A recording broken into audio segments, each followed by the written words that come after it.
Hello, नमस्कार, जय जोहार। मैं हूँ विनीता और आज इस वीडियो में हम भारत के संविधान में से लोकसभा का टॉपिक देखेंगे जो विगत वर्षों में पूछे गए हैं।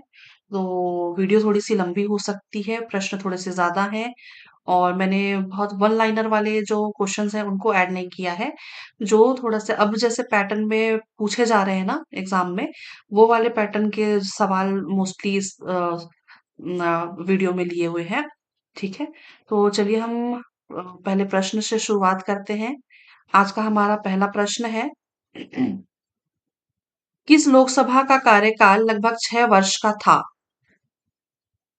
किस लोकसभा का कार्यकाल लगभग 6 वर्ष का था? है ना, आप उत्तर याद रखिएगा, पांचवी लोकसभा। ये सीजीपीएससी प्री 2016 का प्रश्न है। पांचवी लोकसभा का कार्यकाल जो था वो 6 वर्ष का था। ठीक है, चलिए अगला हम देखते हैं। पांचवी लोकसभा का कार्यकाल 1971 से 1977 तक था, जिसे एक एक वर्ष के लिए 2 बार बढ़ाया गया। ठीक है, चलिए अगला हम देखते हैं। यदि कोई व्यक्ति लोकसभा और राज्य विधानसभा के लिए एक साथ निर्वाचित हो जाता है, तो 14 दिनों के भीतर वह राज्य विधानसभा से त्यागपत्र नहीं देता, तो क्या होगा? तो उसका, है ना, त्यागपत्र नहीं देता तो लोकसभा में उसका स्थान रिक्त हो जाएगा। है ना, ये उत्तर उसका सही हो जाएगा, ऑप्शन नंबर ए। लोकसभा में उसका स्थान रिक्त हो जाएगा। ठीक है, चलिए अगला हम देखते हैं। यदि लोकसभा किसी एक मंत्री के विरुद्ध प्रस्ताव पारित कर देती है, तो क्या होगा? तो यदि लोकसभा में किसी एक मंत्री के विरुद्ध प्रस्ताव पारित होती है, तो मंत्री परिषद भंग हो जाएगी। ठीक है, इसका उत्तर हो जाएगा ऑप्शन नंबर बी, मंत्री परिषद भंग हो जाएगी। अगला देखते हैं। लोकसभा का चुनाव लड़ने वाले अभ्यर्थी की अयोग्यता कौन निश्चित करता है? तो अयोग्यता के बारे में पूछा गया है। ठीक है, तो इसका उत्तर हो जाएगा ऑप्शन नंबर बी, राष्ट्रपति, है ना, निर्वाचन आयोग की सम्मति से। इसका उत्तर हो जाएगा राष्ट्रपति निश्चित करता है ना, निर्वाचन आयोग की सम्मति से। अगला देखते हैं, व्याख्या दिया हुआ है पर देखते हैं। भारतीय संविधान के अनुच्छेद 103 के तहत निर्वाचन आयोग की सम्मति से राष्ट्रपति अभ्यर्थी की योग्यताएं निश्चित करते हैं। ठीक, अगला देखते हैं।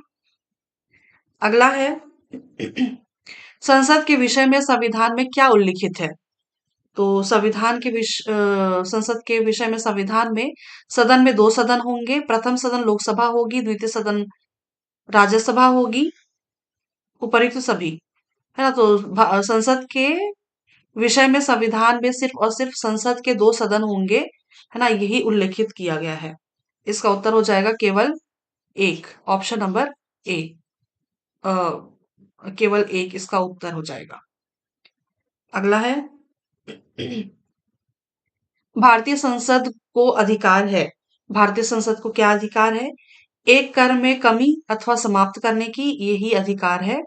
एक कर में कमी अथवा वृद्धि करने की, ये नहीं है। एक कर में केवल कमी करने का, ये भी नहीं है। एक कर को केवल समाप्त करने का, तो नहीं है। तो ऑप्शन नंबर ए इसका सही उत्तर हो जाएगा, एक कर में कमी अथवा समाप्त करने का अधिकार है। किसको? भारतीय संसद को। अगला प्रश्न। अगला प्रश्न है, निम्नलिखित में से कौन सा प्रावधान भारतीय संविधान के अंतर्गत संसद के सदस्यों के विशेषाधिकारों तथा उन्मुक्तियों को निर्धारित करता है? उसका इसका उत्तर याद रखिएगा, अनुच्छेद 105। अनुच्छेद 105 में लिखा हुआ है। अगला देखते हैं। गिलोटिन का उपयोग कहाँ किया जाता है? गिलोटिन का उपयोग लोकसभा में किया जाता है। ये प्रश्न 4-5 बार पूछा गया है। ठीक है, गिलोटिन के बारे में, है ना, गिलोटिन के बारे में पूछा गया है ना। और इसमें जो ये है, सीजी व्यापम एसआई मेंस का पेपर हुआ था 2023 का, 23 में। है ना, तो ये प्रश्न पूछा गया है ना, गिलोटिन का उपयोग कहाँ किया जाता है? ठीक है, तो उसका उत्तर हो जाएगा लोकसभा में। इसके बारे में व्याख्या में नहीं दिया हुआ है, मैं व्याख्या कहीं और से मैंने लिया हुआ है ना? एक बार आप देख लीजिए। विधायी बोलचाल में गिलोटिन का अर्थ है एक साथ समूह बनाना, ठीक है? एक साथ समूह बनाना और वित्तीय विधेयक को पारित करने में तेजी लाना। बजट सत्र के दौरान लोकसभा में यह काफी सामान्य प्रक्रिया है। एक बार गिलोटिन लागू हो जाने के बाद अनुदान की शेष मांगों को बिना किसी चर्चा के मतदान के लिए रखा जाता है और यह सुनिश्चित करता है कि आवंटित समय के भीतर बजट पारित हो जाए और सरकार बिना किसी देरी के अपना काम जारी रख सके। ठीक है, तो गिलोटिन के बारे में ये छोटा सा डिटेल है। आप इसको याद रखिएगा क्योंकि गिलोटिन से सवाल पूछे जाते हैं, है ना? 4-5 बार पूछा गया है गिलोटिन से। इस वीडियो में भले नहीं है शायद, लेकिन और किसी टॉपिक में है गिलोटिन के प्रश्न। ठीक, चलिए अगला हम देखते हैं। लोकसभा में राज्यों को किस आधार पर सीटें आवंटित होती है? ये सीजीपीएससी प्री 2005 का प्रश्न है। इसका उत्तर हो जाएगा जनसंख्या। जनसंख्या के आधार पर लोकसभा के में है ना राज्यों की सीटों का आवंटन होता है। अगला प्रश्न देखते हैं। अगला प्रश्न है लोकसभा का कार्यकाल। लोकसभा के कार्यकाल के बारे में पूछा गया है। सॉरी, यहाँ पे 4 ऑप्शंस हैं, देखते हैं, एक बार पढ़ते हैं। किसी भी परिस्थिति में बढ़ाया नहीं जा सकता। क्या पूछा गया? लोकसभा का कार्यकाल, हाँ, नहीं बढ़ाया जा सकता। एक बार में 6 महीने तक के लिए बढ़ाया जा सकता है, ये भी नहीं है। आपातकाल की घोषणा के दौरान एक बार में 1 वर्ष तक के लिए बढ़ाया जा सकता है, ये कथन सही है, ये ऑप्शन सही है। आपातकाल की घोषणा के दौरान एक बार में 2 वर्ष के लिए बढ़ाया जा सकता है, ये गलत है। ठीक है, आपातकाल की समाप्ति के बाद 6 माह से, हाँ, 6 माह बीतने के बाद है ना ज्यादा समय तक नहीं हो सकता है। ठीक है, तो चलिए इसका उत्तर हो जाएगा लोकसभा का कार्यकाल जो है आपातकाल की घोषणा के दौरान एक बार में 1 वर्ष तक के लिए बढ़ाया जा सकता है। ठीक, ऑप्शन नंबर सी। व्याख्या देखते हैं। भारतीय संविधान के अनुच्छेद 83 के 2 में है ना लिखा हुआ है कि लोकसभा का कार्यकाल आपातकाल के दौरान एक एक वर्ष के लिए कितने कितने भी समय तक बढ़ाया जा सकता है। ठीक है, जैसे कि आपातकाल चल रही है ना, तो 1 साल के लिए बढ़ाया, है ना, फिर वो 1 साल समाप्त हो गया, फिर उसके बाद भी अगर आपातकाल चल रही है ना, तो फिर 1 साल के लिए बढ़ाया जाएगा, है ना। फिर ये भी यानी कि ये दूसरा साल हुआ, है ना, तो दूसरा साल भी अगर समाप्त हो जाता है फिर भी आपातकाल चल रही है ना, तो भी फिर से 1 साल के लिए बढ़ाया जा सकता है। 1 मिनट, यहाँ पे कुछ गलत बोल रही हूँ क्या मैं? कितने भी समय तक के लिए बढ़ाया जा सकता है, किंतु आपातकाल की समाप्ति के बाद वह 6 माह से ज्यादा समय तक नहीं हो सकता। ठीक है, आपातकाल की समाप्ति के बाद हाँ, समाप्ति के बाद वह 6 माह से ज्यादा समय तक का नहीं हो सकता। जैसे कि समाप्त हो गया आपातकाल, है ना, और फिर भी ये चल रहा है ना, कि ये मान लीजिए ये तीसरा साल चल रहा है आपातकाल का, है ना, तो 6 माह तक ही रहेगा, है ना, 6 माह तक ही रहेगा, उससे ज्यादा तक नहीं रह सकता। ठीक है, ये सही एक्सप्लेन किया मैंने आपको। चलिए समझ पाए होंगे आप। हम अगला देखते हैं। अगला है धन विधेयक कहाँ पुनर्स्थापित किया जाता है? तो धन विधेयक जो है ये लोकसभा में पुनर्स्थापित किया जाता है। ठीक, अगला प्रश्न देखते हैं। अगला है भारतीय संविधान में कोई संशोधन लाने का उपक्रम निम्नलिखित में से किसके द्वारा किया जा सकता है? तो कोई संशोधन लाना है ना, तो है ना लोकसभा में और राज्यसभा में लाया जा सकता है। राज्य विधानमंडल और राष्ट्रपति, ये ऑप्शन आपके गलत हैं, तो इसका उत्तर हो जाएगा 1 और 2, ऑप्शन नंबर बी।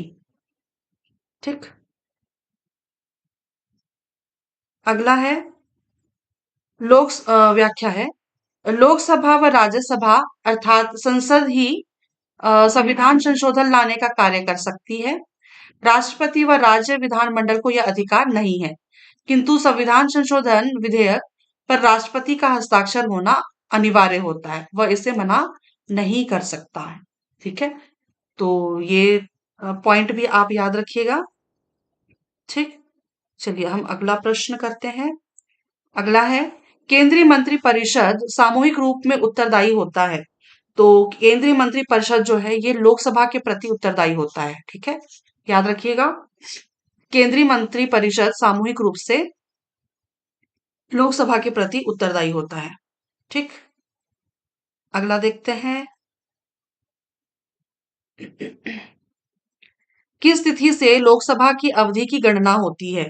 तो किस तिथि से होती है अवधि की गणना? प्रथम सम्मेलन की तिथि से, है ना, प्रथम बैठक की तिथि से। इसका उत्तर हो जाएगा ऑप्शन नंबर डी। अगला है, लोकसभा की गणना आम चुनाव के बाद हुई पहली बैठक से 5 वर्ष के लिए होती है। ठीक, अगला देखते हैं। अगला है, सही क्या है संविधान के अनुसार? तो देखते हैं, लोकसभा में बजट पुनर्स्थापित किया जाता है। आ, है, हमें क्या पूछा गया है, सही क्या है?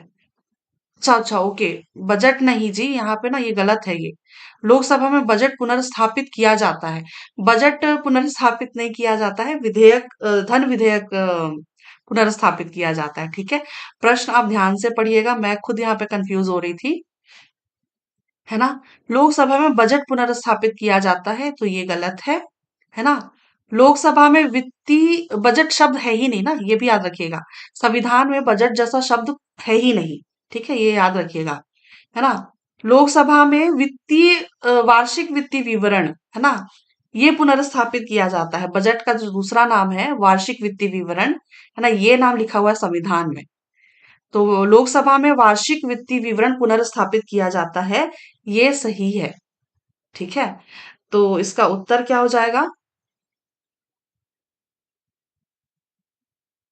ठीक तो बोल रही हूं मैं। हाँ, सही है। सही क्या है संविधान के अनुसार? लोकसभा में बजट पुनर्स्थापित किया जाता है, ये गलत है। लोकसभा में वार्षिक वित्तीय विवरण पुनर्स्थापित किया जाता है, ये सही है। तो इसका उत्तर क्या हो जाएगा? ऑप्शन नंबर बी, केवल दो। ठीक है, चलिए।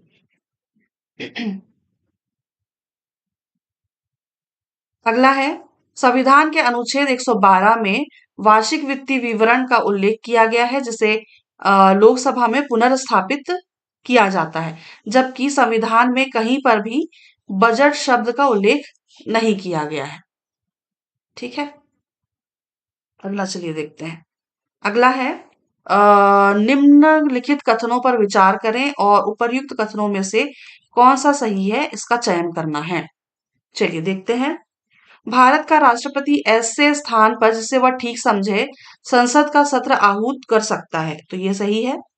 भारत का संविधान एक वर्ष में संसद के 3 सत्रों का प्रावधान करता है, किंतु सभी सत्रों का चलाया जाना अनिवार्य नहीं, ये गलत है। एक वर्ष में दिनों की संख्या न्यूनतम संख्या निर्धारित नहीं है जब संसद का चलना आवश्यक है। एक वर्ष में दिनों की कोई न्यूनतम संख्या निर्धारित नहीं है जब संसद का चलना आवश्यक है, तो ये कथन सही है। ठीक है, तो क्या हो जाएगा? एक और तीन, एक और तीन, ऑप्शन नंबर सी इसका सही उत्तर होगा। यूपीएससी प्री 2020 का प्रश्न। अगला देखते हैं। कौन पुनर्नियुक्ति का पात्र नहीं होता? कौन पुनर्नियुक्ति का पात्र नहीं होता, यानी कि जिसकी नियुक्ति दोबारा नहीं हो सकती? राज्य लोक सेवा आयोग का सदस्य, इनकी भी पुनर्नियुक्ति नहीं होती है। एक मंत्री जो संसद का सदस्य नहीं है, इनकी भी पुनर्नियुक्ति नहीं होती है। ठीक है, तो इसका उत्तर हो जाएगा न तो एक और न तो दो। ठीक, इसका ऑप्शन हो जाएगा ऑप्शन नंबर डी। आजकल इस प्रकार के प्रश्न पूछे जा रहे हैं, यही पैटर्न होता है। ठीक है, तो एक तरह से हमारी ये प्रैक्टिस हो रही है ना। साथ में आप भी, मैं ऐसी उम्मीद कर रही हूँ कि मेरे साथ साथ आप भी, है ना, सॉल्व करते चल रहे होंगे। ठीक, अगला है, किन परिस्थितियों में मंत्री परिषद को पद त्याग करना नहीं पड़ता? किन परिस्थितियों में मंत्री परिषद को पद त्याग करना नहीं पड़ता? यदि लोकसभा यदि लोकसभा अविश्वास प्रस्ताव पारित कर दे, है ना, तो पद त्याग करने की आवश्यकता नहीं होती है। अ, धन विधेयक पारित ना करे, है ना, ये भी, है ना, उसकी अभी जरूरत नहीं होती। महाभियोग प्रस्ताव पारित ना करे, और मैं कंफ्यूज हो रही हूँ, एक मिनट।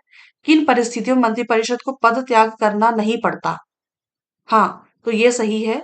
महाभियोग प्रस्ताव पारित ना करे, है ना, तो भी पद त्याग करने की आवश्यकता नहीं होती। सरकारी विधेयक पारित ना करे, है ना, तो ये भी नहीं है ऑप्शन, उत्तर, कथन सही नहीं है। संशोधन विधेयक पारित ना करे, है ना, तो ये भी सही है ना, तो क्या होगा? किन परिस्थितियों में मंत्रिपरिषद को पद त्याग करना नहीं पड़ता? यदि महाभियोग प्रस्ताव पारित ना करे और संशोधन विधेयक पारित ना करे, है ना, तो option number c, sorry, option number 3 और 5, 3 और 5, ऑप्शन नंबर बी में दिख रहा है आपको, इसका सही उत्तर हो जाएगा।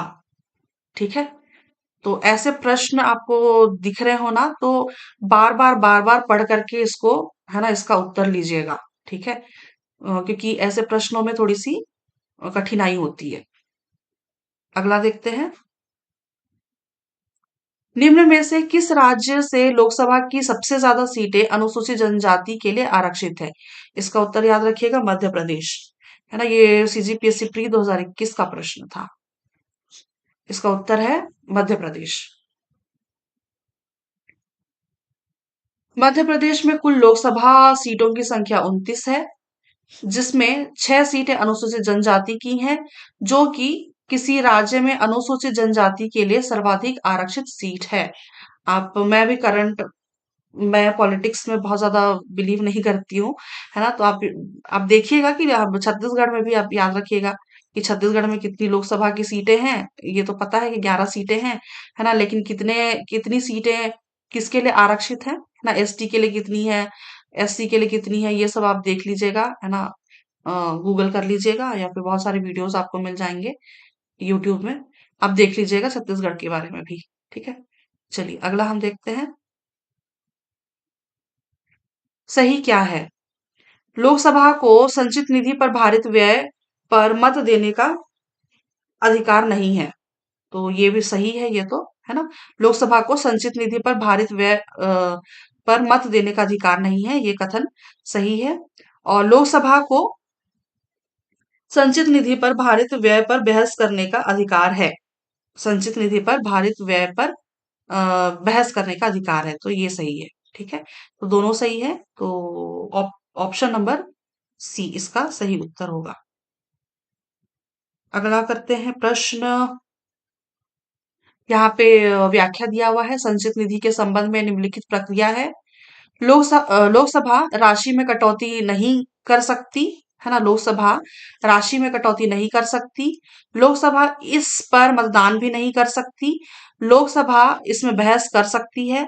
राज्यसभा राशि में कटौती नहीं कर सकती। राज्यसभा इस पर मतदान भी नहीं कर सकती। राज्यसभा केवल इसमें बहस कर सकती है।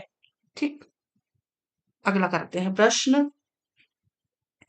निम्न में से कौन सी समिति लोकसभा के अधीन नहीं आती? कौन सी समिति लोकसभा के अधीन नहीं आती? तो देखिए एक बार, कौन सी समिति जो है वो लोकसभा के अधीन नहीं आती है। तो स्वास्थ्य एवं परिवार कल्याण संबंधी समिति, तो जहां तक मुझे ध्यान है, ये संसदीय समिति है। ठीक है, ये जो है ना, स्वास्थ्य एवं परिवार कल्याण संबंधी समिति, ये उम, संसदीय समिति, आप इसका देखिएगा जरूर। ठीक है, संसदीय समिति, संसदीय समिति। ठीक है, मुझे मालूम नहीं है, ध्यान नहीं है इसके बारे में। तो स्वास्थ्य एवं परिवार कल्याण संबंधी समिति जो है, ये संसदीय समिति है। ठीक है, चलिए देखिएगा आप इसके बारे में, अगर आपको कहीं से कुछ मिलता है तो इसका उत्तर है ना, लोकसभा के अधीन नहीं आती है, तो ये ऑप्शन नंबर डी, स्वास्थ्य एवं परिवार कल्याण संबंधी समिति। चलिए अगला हम देखते हैं। अगला हम देखेंगे लोकसभा अध्यक्ष के बारे में। ठीक है। लोकसभा अध्यक्ष के से संबंधित जितने भी प्रश्न पूछे गए हैं जो महत्वपूर्ण हो सकते हैं आगामी परीक्षा के लिए। पहला प्रश्न है, निम्नलिखित में से कौन अपने पद की शपथ नहीं लेता? तो अध्यक्ष जो है वो अपने पद की शपथ नहीं लेता, अपने पद की शपथ नहीं लेता, है ना, स्पीकर, है ना, क्योंकि वो तो, है ना, अपने बीच में से ही चुनाव होता है ना, लोकसभा या फिर विधानसभा, है ना। ठीक। तो इसका शपथ वो नहीं लेता, वो मंत्री पद का शपथ लेता है। लोकसभा अध्यक्ष जो स्पीकर होता है अपने पद का शपथ ग्रहण नहीं करता, अपितु वह लोकसभा सदस्य के रूप में शपथ ग्रहण करता है। ठीक है, सदस्य के रूप में। अगला है, केंद्र में धन विधेयक को कौन प्रमाणित करता है? तो धन विधेयक को जो प्रमाणित करने वाला है वो है लोकसभा अध्यक्ष। ये प्रश्न जो था, ये पिछला वाला, है ना, ये पूछा गया है कई बार, है ना, कई बार रिपीट हुआ है, तो ये उत्तर आप याद रखिएगा। व्याख्या है, धन विधेयक संविधान के अनुच्छेद 110 में है। धन विधेयक संविधान के 110 में लिखा हुआ है, और कोई विधेयक धन विधेयक है या नहीं, इसे प्रमाणित करने का अधिकार लोकसभा अध्यक्ष को प्राप्त है ना। तो ये जो है, ये पॉइंट याद रखिएगा आप, है ना। ये प्रश्न कई बार रिपीट हुआ है, और मैंने इसमें स्लाइड में इसलिए ऐड नहीं किया है क्योंकि फिर फालतू में फिर वो स्लाइड ही लंबा होता है, वीडियो लंबा होता है। बाकी मैं आपको बता रही हूँ क्योंकि कई बार सेम यही प्रश्न पूछे गए हैं। किस विषय में स्पीकर सदन में प्रथमतः मत देता है? किस विषय में? किस विषय में स्पीकर या अध्यक्ष सदन में प्रथमतः मत देता है? तो इसका उत्तर याद रखिएगा, स्वयं के विरुद्ध अविश्वास प्रस्ताव पर। स्पीकर के विरुद्ध, स्वयं के विरुद्ध, यानी अध्यक्ष के खुद के विरुद्ध, है ना, अगर कोई अविश्वास प्रस्ताव आता है तो सबसे पहले वो अपना मत दे सकता है, क्योंकि वो उस वक्त उस पद पर नहीं बना रह सकता। किस पद पर? स्पीकर के पद। ठीक। अगला देखते हैं, व्याख्या है, लोकसभा अध्यक्ष स्वयं के विरुद्ध अविश्वास प्रस्ताव आने पर प्रथमतः मत देता है, किंतु जब लोकसभा अध्यक्ष के विरुद्ध लाए गए अविश्वास प्रस्ताव में मतों की संख्या बराबर हो जाए तो लोकसभा अध्यक्ष के द्वारा दिए गए मत की गणना नहीं की जाती। ठीक है, तो ये भी याद रखिएगा। अगला प्रश्न है, यदि लोकसभा का स्पीकर अपने राजनीतिक दल से त्याग पत्र देता है, ठीक है, ये लिखा हुआ है किसमें? 52वें संशोधन के संदर्भ में, तो क्या होगा? यदि लोकसभा का स्पीकर अपने राजनीतिक दल से त्याग पत्र दे देता है तो क्या होगा? तो भी उस सदन में उसकी सदस्यता बनी रहेगी। इसका सही उत्तर होगा ऑप्शन नंबर सी, सदन में उसकी सदस्यता बनी रहेगी। ठीक है, वो अपने पद से त्याग पत्र दे रहा है ना, वो अध्यक्ष है ना, लेकिन उसकी सदस्यता तो बनी रहेगी। उसने शपथ तो लिया है सदस्य होने का। ठीक है, चलिए अगला हम देखते हैं। अगला है, लोकसभा का अध्यक्ष अपना त्यागपत्र किसको संबोधित करेगा? तो लोकसभा का अध्यक्ष जो है वो अपना त्यागपत्र उपाध्यक्ष को देगा, है ना, डिप्टी स्पीकर, डेप्यूटी स्पीकर जिसको कहते हैं, उपाध्यक्ष। ठीक। अगला प्रश्न करते हैं, क्या सही नहीं है? क्या सही नहीं है? पूरा को पढ़ें क्या? चलिए पूरा को पढ़ते हैं एक बार। चार ऑप्शंस, लोकसभा का सदस्य अस्थायी स्पीकर के समक्ष शपथ लेता है, सही है। लोकसभा का सदस्य स्पीकर के समक्ष शपथ ले सकता है, सही है। लोकसभा का सदस्य राष्ट्रपति के समक्ष शपथ ले सकता है, ये भी ले सकता है। लोकसभा का सदस्य उपराष्ट्रपति के समक्ष शपथ ले सकता है, ये गलत है। हमें क्या पूछा गया है? सही नहीं है ना, तो यही सही नहीं है ना, यही सही नहीं है। लोकसभा का सदस्य उपराष्ट्रपति के समक्ष शपथ ले सकता है, ये गलत है, इसलिए इसका उत्तर हो जाएगा ऑप्शन नंबर डी, है ना, लोकसभा का सदस्य उपराष्ट्रपति के समक्ष शपथ नहीं ले सकता। ठीक है, अगला करते हैं। व्याख्या है, प्रोटेम स्पीकर द्वारा आम चुनाव या मध्यवर्ती चुनाव के बाद निर्वाचित लोकसभा के सदस्यों को शपथ दिलाया जाता है। ये सभी को पता है, प्रोटेम स्पीकर ही शपथ दिलवाता है, जो कुछ टाइम के लिए होता है, सिर्फ शपथ दिलाने के लिए। ठीक है, प्रोटेम स्पीकर। उपचुनाव के तहत नवनिर्वाचित सदस्यों को स्पीकर या डिप्टी स्पीकर या दोनों की अनुपस्थिति में राष्ट्रपति शपथ दिलाता है। ये कथन तो बिल्कुल है ना, सही है, जो भी हमने सवाल में देखा है ना। उपराष्ट्रपति को लोकसभा सदस्यों को शपथ दिलाने संबंधी अधिकार प्राप्त नहीं है। ठीक है, अधिकार प्राप्त नहीं है। चलिए अगला प्रश्न करते हैं हम। लोकसभा के अध्यक्ष के निर्णायक मत की शक्ति के विषय में सही नहीं है। ये ना सही नहीं है वाला बहुत कॉम्प्लिकेटेड हो जाता है जी। ठीक है, आप प्रश्न बड़े ध्यान से देखिएगा। ठीक है, और गलती नहीं की, है ना, गलती बिल्कुल भी मत करिएगा एग्जाम हॉल में। जब भी आप ऐसे सवाल देखें, सवाल पढ़ करके बकायदा यहाँ पे ना आप मार्क कर लीजिए नहीं को। ठीक है, क्योंकि ऐसे में गड़बड़ हो जाती है। ठीक, चलिए देखते हैं, पहले पूरा पढ़ते हैं। चलिए, लोकसभा अध्यक्ष के निर्णायक मत की शक्ति के विषय में है ना। अ, यह अध्यक्ष की एक शक्ति है। हाँ बिल्कुल है ना। वह इस शक्ति का प्रयोग अवश्य करता है, तो ऐसा जरूरी नहीं है कि वो, है ना, अपना निर्णायक मत दे। है ना, वह इस शक्ति का प्रयोग करने के लिए बाध्य नहीं है ना, ये भी सही है। वह इस शक्ति का प्रयोग सरकारी विधेयकों पर करता है, तो ये सही है ना। तो सही क्या नहीं है, वह इस शक्ति का प्रयोग अवश्य करता है ना, यही सही नहीं है, इसलिए इसका उत्तर हो जाएगा ऑप्शन नंबर बी। अगला प्रश्न करते हैं। अगला प्रश्न है, लोकसभा का स्पीकर अपने निर्णायक मत की शक्ति का प्रयोग नहीं कर सकता। फिर से वही सवाल है ना। लोकसभा का स्पीकर अपने निर्णायक मत की शक्ति का प्रयोग नहीं कर सकता। कब नहीं कर सकता, चलिए देखते हैं एक बार। समान मत आने पर नहीं, है ना, मत आने पर तो अपना निर्णायक मत वो दे सकता है ना। महाभियोग प्रस्ताव पर, तो यहाँ पे वो महाभियोग प्रस्ताव पर वो अपना शक्ति का प्रयोग नहीं कर सकता। न्यायाधीशों के पदच्युति प्रस्ताव पर यहाँ पे भी वो नहीं कर सकता। सरकारी साधारण विधेयकों पर यहाँ पे तो वो कर सकता है। धन विधेयकों पर भी कर सकता है। भारतीय संविधान के अनुच्छेद 52 से संबंधित विधेयक पर तो ये भी कर सकता है।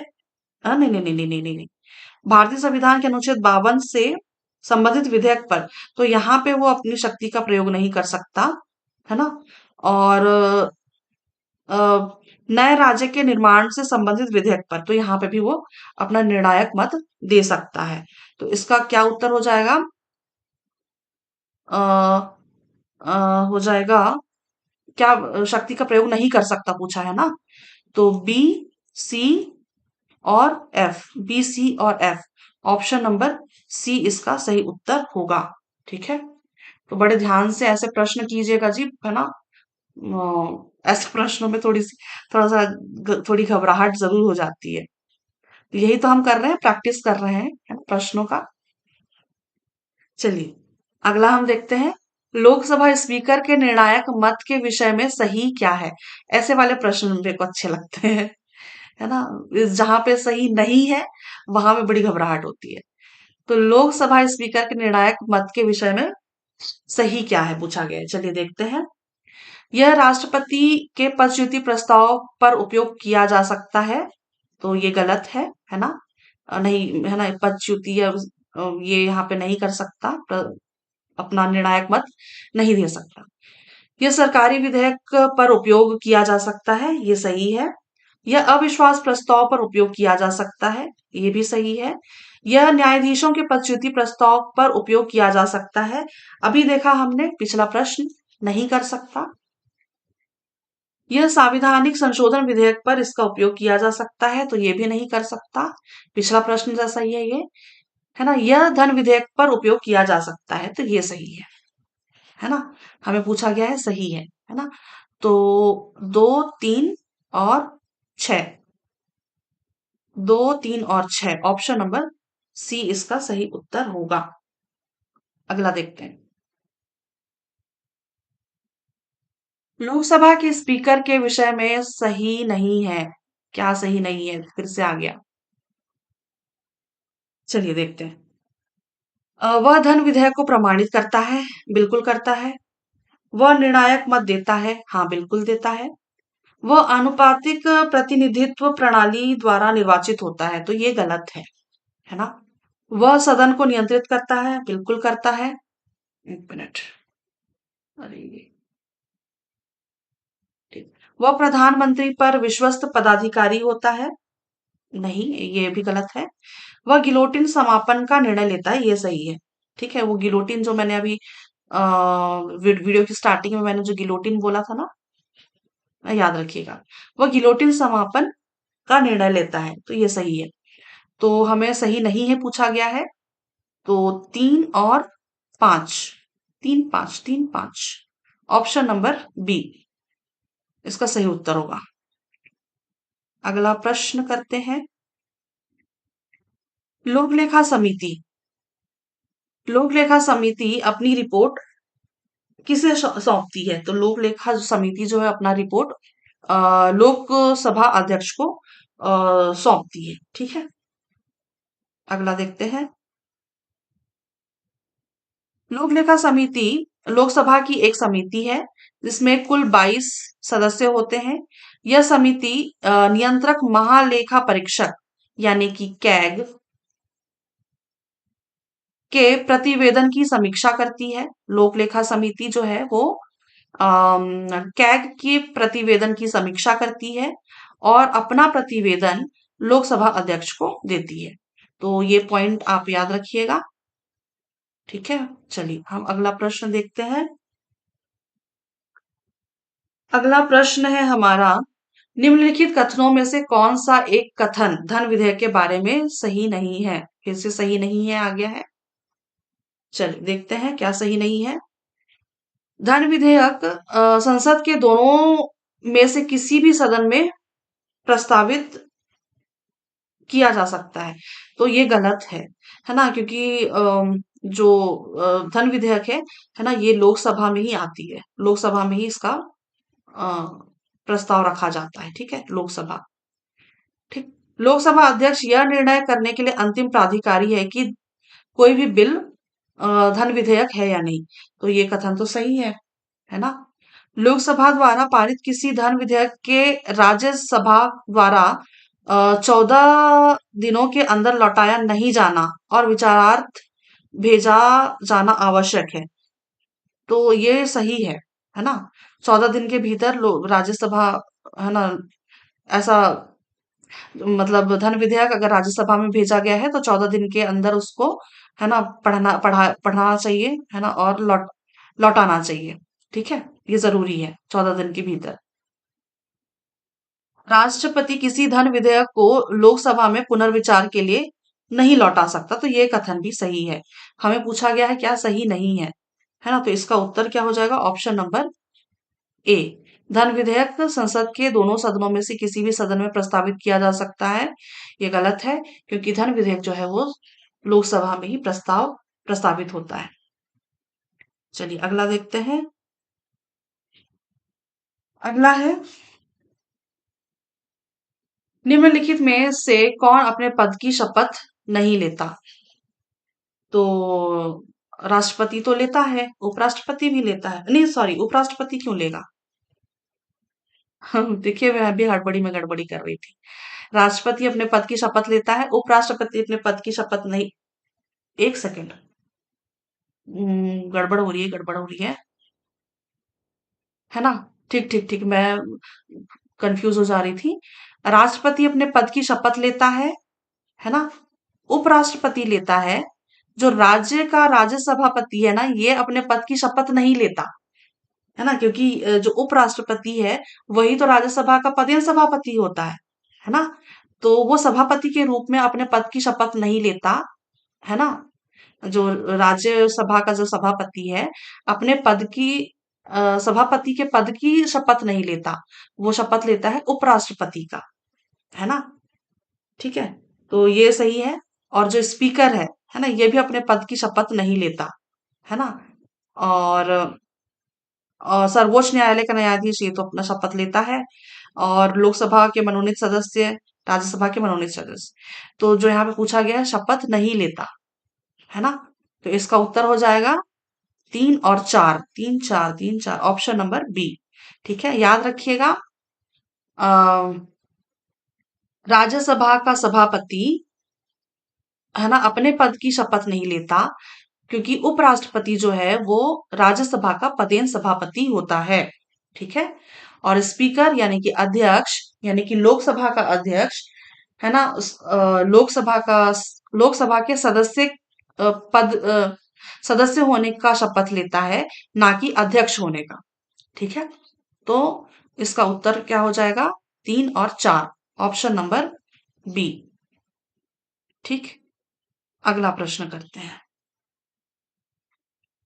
अगला है, बाप रे, लोकसभा एवं विधानसभा में सीटों के आरक्षण से संबंधित निम्नलिखित कथन दिए हैं और सही विकल्प का चुनाव करना है। चलिए, कथन दिया हुआ है।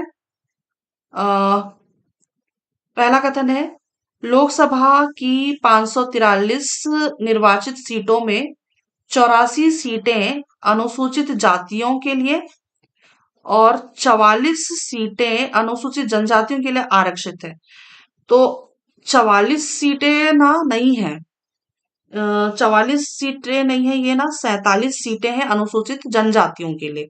ठीक है, तो ये वाला कथन तो गलत हो रहा है। अगला देखते हैं।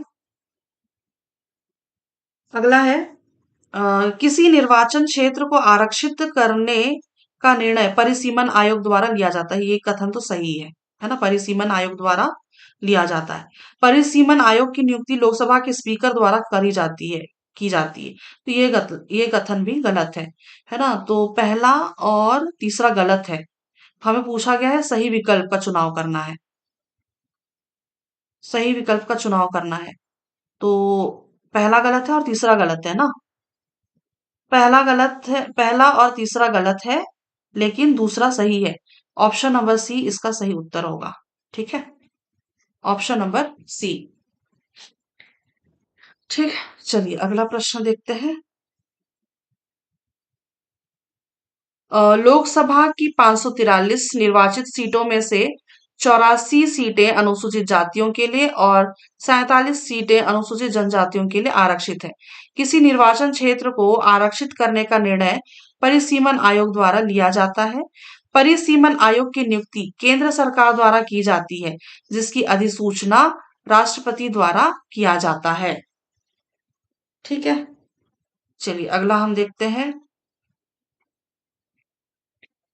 अगला प्रश्न है, लोकसभा के अध्यक्ष की पदच्युति के विषय में क्या सही नहीं है? फिर से नहीं है आ गया है।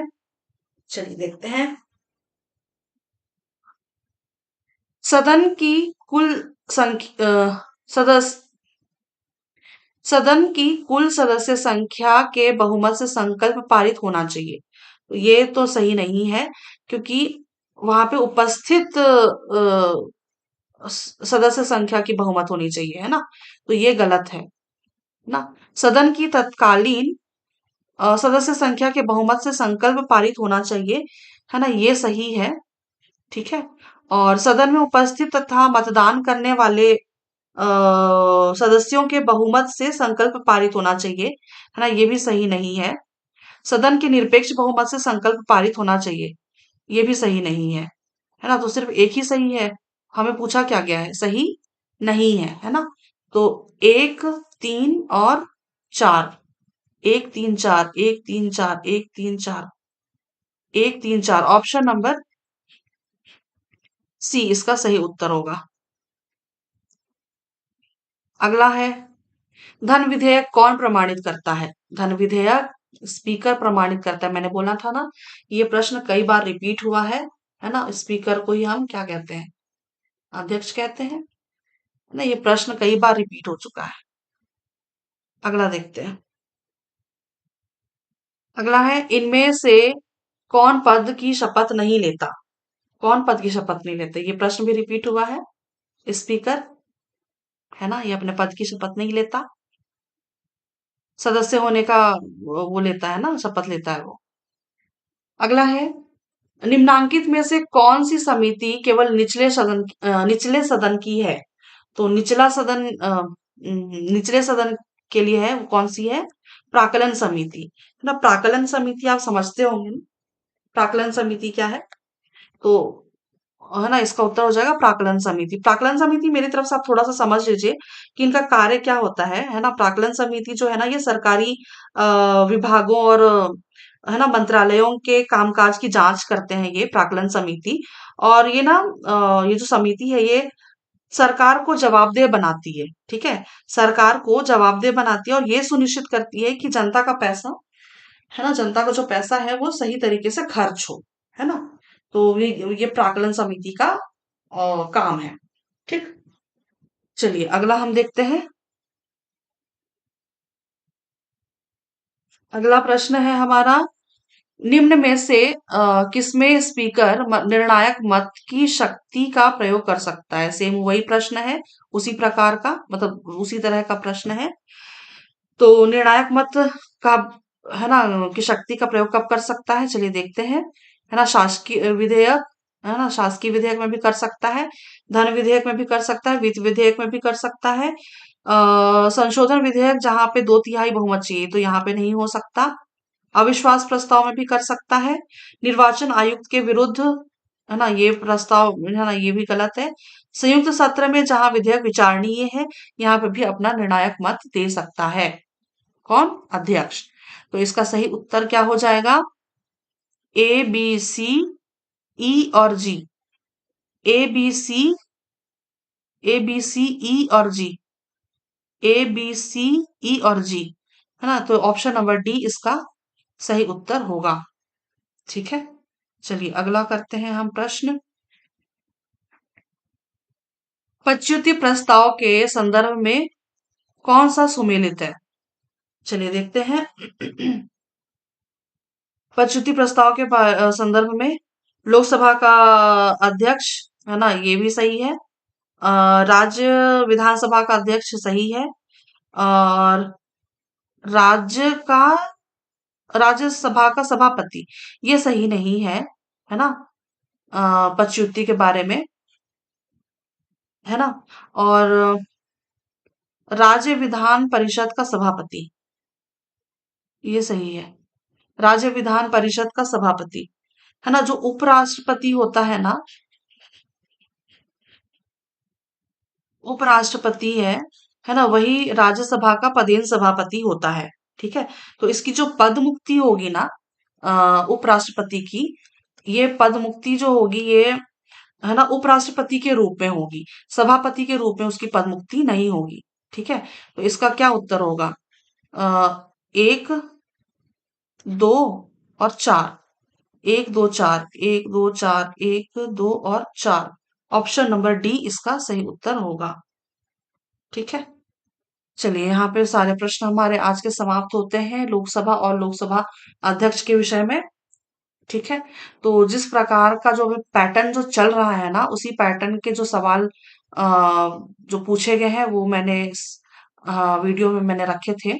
ठीक है, तो चलिए फिर आज के लिए बस इतना ही। मैं उम्मीद करती हूँ कि वीडियो में थोड़ी बहुत आपको इन्फॉर्मेशन मिली होगी और थोड़ी बहुत प्रैक्टिस हुई होगी आपको, है ना। मैं आपसे मिलती हूँ फिर नेक्स्ट वीडियो में किसी नए टॉपिक के साथ।